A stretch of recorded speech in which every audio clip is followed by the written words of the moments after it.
ဟုတ်ကဲ့ညီကိုရောလုံးမင်္ဂလာစူပါဆန်နေညာချမ်းလေးပါကျွန်တော်ဒီည free tick ကိုလီဗာပူးနဲ့မန်စီးတီးပွဲ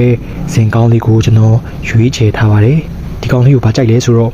ကျွန်တော်ဒီချီနဲ့ကြီးနဲ့မမျှလို့ကျွန်တော်ကိုအောက်ကိုကြိုက်ပါတယ်ဟုတ်ကဲ့ပါအကြောင်းရင်းရှိပါတယ်ကျွန်တော်ဘာလို့ကိုအောက်ကိုကြိုက်ရလဲဆိုတော့အကြောင်းရင်းတွေတက်ကတစ်ချက်ကတော့ကျွန်တော်ဒီပါဗျာလီဗာပူးနဲ့မန်စီးတီးပေါ့နော်ဒီနှစ်သင်းပေါင်းကပရီးမီးယားလိပွဲစဉ်24ပွဲခက်ခဲ့ပြီးတော့ဒီသွင်းကိုတီးတဲ့နေကိုကမန်စီးတီးဆိုလို့ရှိရင်49လုံးရှိတယ်လီဗာပူးဆိုလို့ရှိရင်39လုံးရှိတယ်နှစ်သင်းပေါင်းကအလုံးသွင်းကိုတီးတဲ့နေကအလုံး90နီးပါးရှိရခင်ဗျဒါပီကူဆိုလို့ရှိရင်နှစ်သင်းပေါင်းအလုံး50မှာ5လုံးရှိတယ်ဆိုတော့ဒီနှစ်သင်းရေဗျာ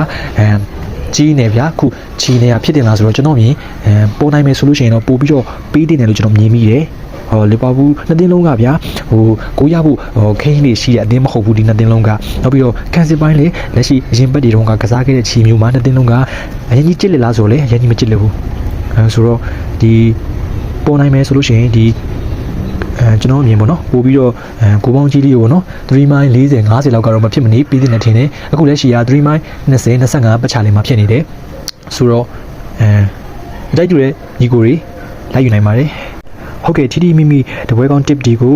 ကျွန်တော် TikTok အကောင့်တစ်ခါလေးကြားလို့ရှိရင်ဖြတ်ချရတယ်ပေါ့နော်ဒီ Telegram အကောင့်နဲ့ဝင်ထားလို့ရှိရင်ညီကိုရီ free tip ဒီကို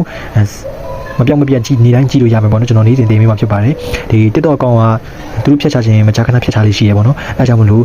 comment မှာ Telegram link လေးထည့်ပေးထားပါတယ်ညီကိုရီအားလုံးစီပေးကြပါစီမောင်းတွေလည်းလာပြီးတော့တောင်းလို့ရပါတယ်ကိုလည်း contact ပါ okay brother